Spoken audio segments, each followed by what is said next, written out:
Hi everyone, I'm Ashley McDougall, and my research evaluates the effectiveness of British Columbia's carbon tax in reducing greenhouse gas emissions.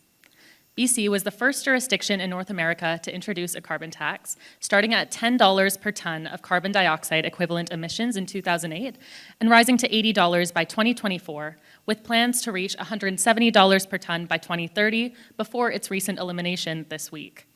However, research shows that even those planned increases may have been insufficient, as rates closer to $210 per ton are likely needed to significantly reduce emissions. In other words, the tax may still have been too low to drive meaningful behavioral change. To evaluate the impact of the carbon tax, I used 4 regression models incorporating greenhouse gas inventory data, GDP, and population data. 2 of these models used a difference in differences approach, which estimates the causal effect of the tax by comparing changes in BC's emissions to those in other provinces over time.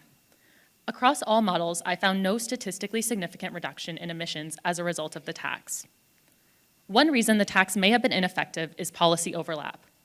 BC's carbon pricing operates alongside programs like the Clean Fuel Standard and EV subsidies, which can send mixed market signals.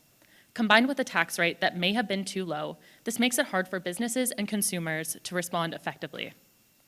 Another major limitation is the lack of supporting infrastructure. Even if the price signal is strong, people need viable alternatives to driving, such as frequent, reliable, and affordable public transit. Without better transit infrastructure, higher fuel prices won't lead to lower emissions and will just become a financial burden. We also need to rethink how we account for Canada's carbon sinks, especially arboreal forests. These ecosystems absorb large amounts of carbon, yet much of that isn't included in emissions inventories, meaning that Canada may not be fully recognized for carbon it might offset.